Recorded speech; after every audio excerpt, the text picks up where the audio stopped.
Assalamualaikum warahmatullahi wabarakatuh. Alhamdulillah alladzi ja'alana wa iyyakum min ibadihi salihin. Wa asyhadu an la ilaha illallah wahdahu la syarika lah, al-malikul haqqul mubin. Wa asyhadu anna Muhammadan 'abduhu wa rasuluh, shadiqul wa'dil amin. Allahumma salli wa sallim wa barik ala Sayyidina Muhammadin wa ala alihi wa sahbihi ajmain, amma ba'd. Faya ibadallah, usikum wa iyaya bittaqwallah wa ta'ati la'allakum tuflihun. Qala Allah ta'ala fil Qur'anil Karim, a'udzu billahi minasy syaithanir rajim. Bismillahirrahmanirrahim. Ya ayyuhalladzina amanu taqullaha haqqa tuqatih wa la tamutunna illa wa antum muslimun. Hadirin sidang Jumat rahimakumullah. Yang terpenting di dalam penyampaian khutbah Jumat adalah bagaimana kita ini menyadari, memahami dan menjalankan tugas kita sebagai hamba Allah yang dibingkai dengan ketakwaan. Maka wasiat yang paling utamalah wasiat ketakwaan. Takwa akar katanya waqoyaki wikoyatan, menjaga. Barang siapa yang menjaga nama Allah di setiap langkah hidup kita, maka dipastikan dia akan dijaga sama Allah dan dia akan selamat. Hadirin sidang Jumat rahimakumullah. Pada kesempatan yang berbahagia ini ada sebuah doa yang diajarkan oleh Rasulullah dalam sebuah hadis yang diriwayatkan oleh Ibnu Hibban. Hadis ini, doa ini mengajarkan kepada kita tentang kehidupan yang baik. Yang pertama, Rasulullah membuka doa ini dengan Allahumma bi'ilmikal ghaib wa qudratika 'alal khalq. Ya Allah, dengan semua ilmumu, dengan semua pengetahuanmu atas segala yang gaib dan atas kuasamu yang menggenggam segenap makhlukmu. Poinnya adalah kehidupan yang baik yang pertama adalah selalu mengedepankan skenario Allah ketimbang planning yang kita buat. Planning yang kita buat silahkan, tetapi Allah yang maha menentukan. Kenapa? Bi ilmikal ghaib. Allah yang maha tahu tentang apa yang akan terjadi. Nomor kedua, kehidupan yang baik itu adalah wa qudratika 'alal khalq. Kita menyerahkan kekuasaan, kekuatan, kemampuan kepada Allah. Kenapa demikian? Manistaqalla bi aqlihi dhalla. Barang siapa yang menyandarkan kekuatannya itu kepada kekuatan akal, kekuatan pengetahuan, teknologi dan sebagainya, dhulla, maka dia akan sesat. Kenapa sesat? Karena dia tidak mau, orang ini tidak mau dipayungi oleh wahyu, yaitu Al-Quran. Wa man istaghna bimalihi qalla. Barang siapa hidup di dunia ini menyandarkan kepada kekuatan materi, qalla, maka dia akan jatuh ke dalam hidup serba kekurangan walaupun kekayaannya di mana-mana. Tetapi ketika menyerahkan semuanya kepada Allah, maka Allah yang mengayakan. Wa man istaghna bimalihi qalla. Dan yang terakhir, barang siapa yang menyandarkan kewibawaannya bimakhluqin dhulla. Dia menyandarkan kemuliaannya itu kepada orang-orang yang menjadi fansnya, yang menjadi followersnya. Dia merasa mulia, maka dia akan dhulla, jatuh ke dalam jurang kehinaan. Ini yang pertama. Nomor kedua, apa itu kehidupan yang baik? Rasulullah berdoa, wa ahyini ma'alimta annal hayat khairan li. Ya Allah, hidupkan aku manakala engkau mengetahui bahwa kehidupan ini yang terbaik untukku. Artinya apa? Rasulullah menyerahkan semuanya, Allah yang maha mengetahui kehidupan ini. Sepanjang kehidupan ini yang terbaik menurut Allah, maka panjangkan hidup. Pertanyaannya, apakah kehidupan yang baik itu? Apakah kehidupan yang baik itu ketika kita punya pangkat yang tinggi? Belum tentu. Apakah kehidupan yang baik itu adalah ketika kita memiliki harta yang melimpah? Belum tentu. Apakah kehidupan yang baik itu ketika kita banyak investasi dan sebagainya? Belum tentu. Lantas, apa standar kehidupan yang baik? Allah SWT punya standar. Surat An-Nahl 97. Man amila salihan min dzakarin aw untha wa huwa mu'minun falanuhyiyannahu hayatan thayyibah. Ini standarnya. Standarnya cuma dua, yaitu man amila salihan. Orang itu punya amal saleh dan iman. Selesai perkara. Ketika iman itu muncul, ketika iman itu sangat melekat, maka kehidupan akan aman. Di mana ada iman, maka kehidupan akan aman. Profesi apapun, pekerjaan apapun, jabatan apapun yang disandang, tengah-tengahnya ada amanah. Ini dia. Ini kehidupan yang baik.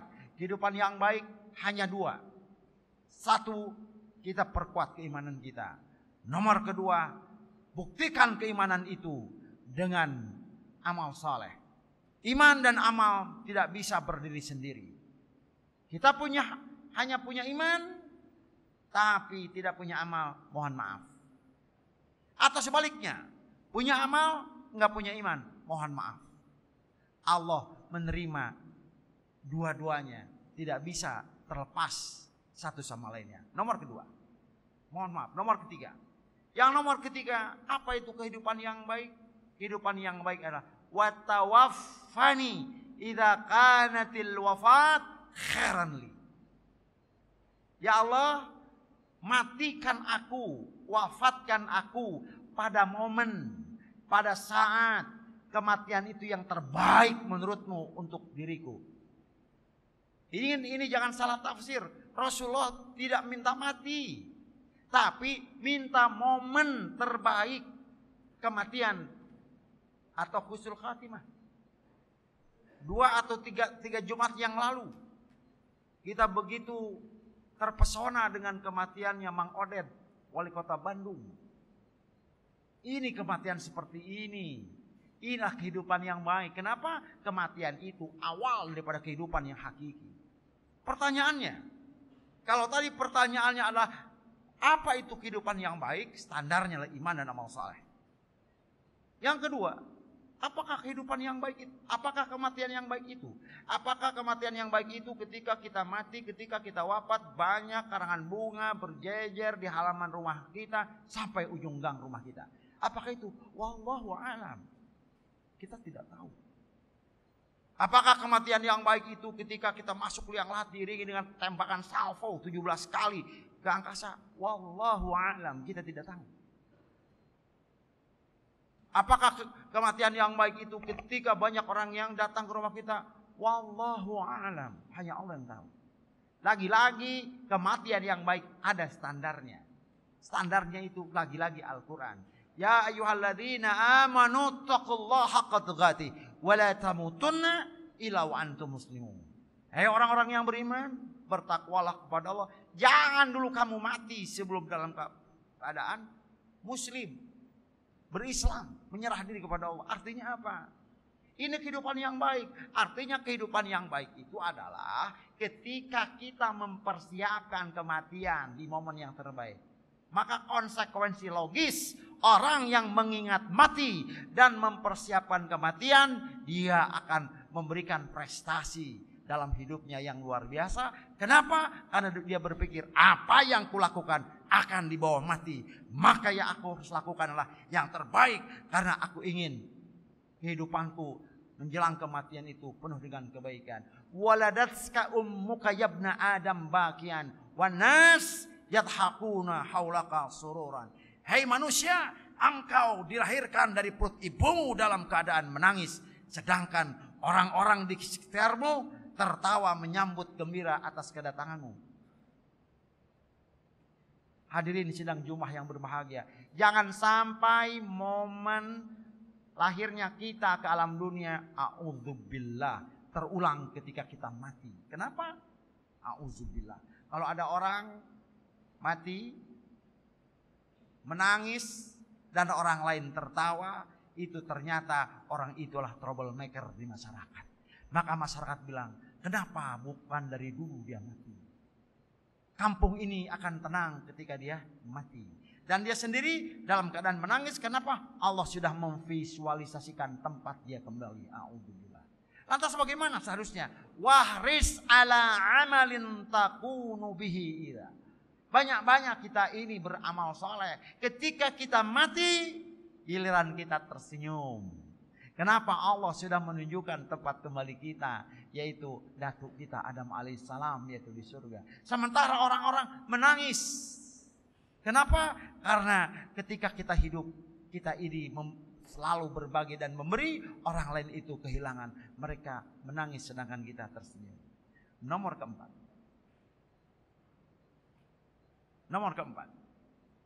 Nomor keempat itu adalah untuk kehidupan yang baik. Allahumma inni as'aluka khasyatak fil ghaibi wasyahadah. Ini kehidupan yang baik. Apa kehidupan yang baik yang nomor keempat? Yaitu Rasulullah meminta rasa takut kepada Allah ketika sedang sendiri atau sedang rame-rame. Ketika kita sedang sendiri, bisakah kita ini tetap takut kepada Yang Maha Kuasa? Kalau sedang rame-rame, nggak aneh kalau kita ini baik, nggak aneh kalau kita ini takut kepada Yang Maha Kuasa. Tetapi ketika kita di ruang kantor, kita sendiri, ada budget, ada proyek yang nilainya 5 miliar, dia tulis menjadi 7 miliar. Kenapa? Dengan dalih tidak ada yang melihat. Ini adalah kehidupan yang sangat amat teramat menyedihkan dan menyengsarakan bagi dia. Kenapa? Dia tidak merasa bersama Allah Subhanahu wa Ta'ala. Lantas, apa konsekuensi logis daripada rasa takut ini? Kita akan selamat. Kalau kita takut, maka kita akan hati-hati. Kalau kita hati-hati, kita akan waspada. Kalau kita waspada, maka kita akan perhitungan. Kalau kita hidup penuh perhitungan, maka kita akan selamat. Nomor kelima. Wa as'aluka kalimatal haq fir ridha wal ghadab. Kehidupan yang baik adalah Rasulullah meminta untuk punya tutur kata yang benar. Ketika dia sedang marah ataupun sedang senang. Ketika kita sedang senang, tidak aneh kalau kita bicara kita ini benar. Tapi mampukah kita mengatur tutur kata kita tetap baik dan benar ketika kita sedang marah? Banyak orang-orang itu jatuh ke dalam persengketaan, permusuhan. Kenapa?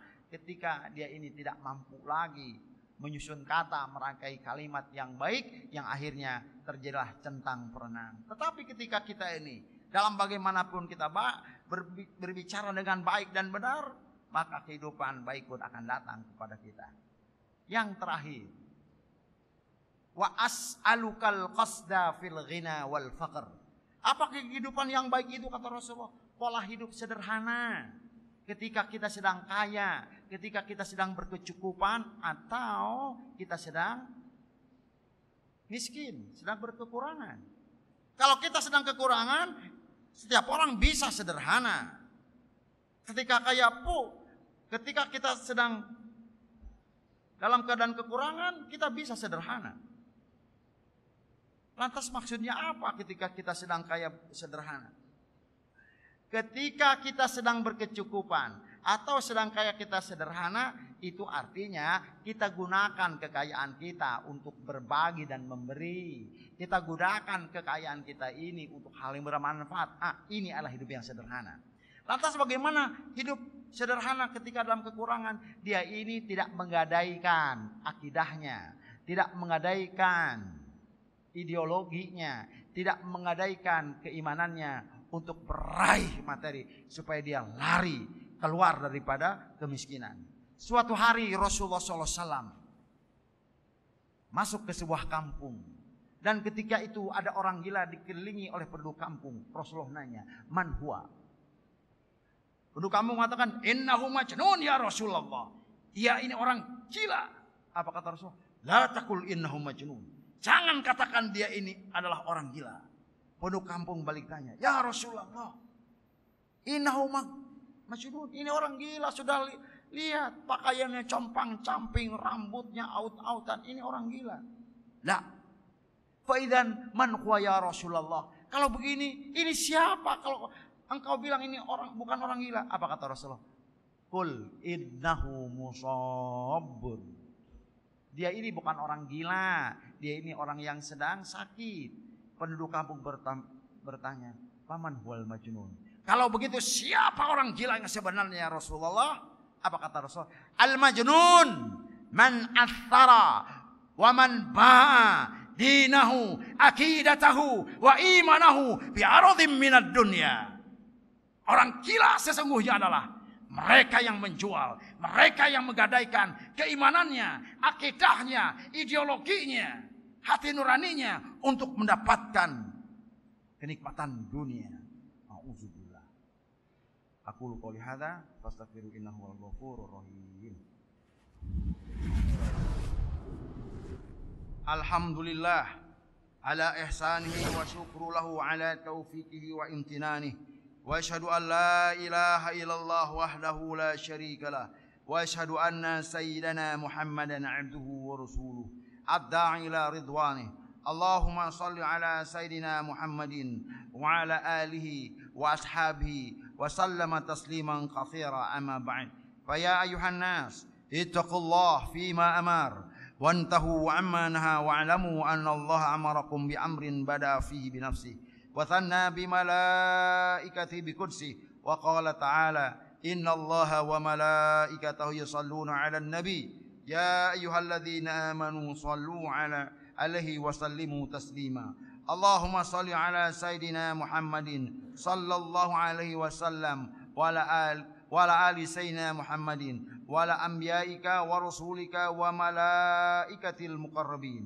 وارض اللهم عن الخلفاء الراشدين أبي بكر وعمر وعثمان وعلي وعن بقية الصحابة والتابعين والتابعين لهم بإحسان إلى يوم الدين وارض عنا معهم برحمتك يا أرحم الراحمين اللهم اغفر للمؤمنين والمؤمنات والمسلمين والمسلمات الأحياء منهم والأموات اللهم أعز الإسلام والمسلمين وأذل الشرك والمشركين وانصر عبادك الموحدين وانصر من نصر الدين واخذل من خذل المسلمين ودمر أعداء الدين وأعلي كلمتك إلى يوم الدين اللهم ادفع عنا البلاء والوباء والزلازل والمهن وسوء الفتنة ما ظهر منها وما بطن عن بلدنا هذه إندونيسيا خاصة وسائر البلدان المسلمين عامة يا رب العالمين ربنا آتنا في الدنيا حسنة وفي الآخرة حسنة وقنا عذاب النار ربنا ظلمنا أنفسنا وإن لم تغفر لنا وترحمنا لنكون خاسرين عباد الله إن الله يأمر بالعدل والإحسان وإيتاء ذي القربى وينهى عن الفحشاء والمنكر والبغي يعظكم لعلكم تذكرون واذكروا الله العظيم يذكركم واشكروا على نعمه يزدكم ولذكر الله أكبر أقيموا الصلاة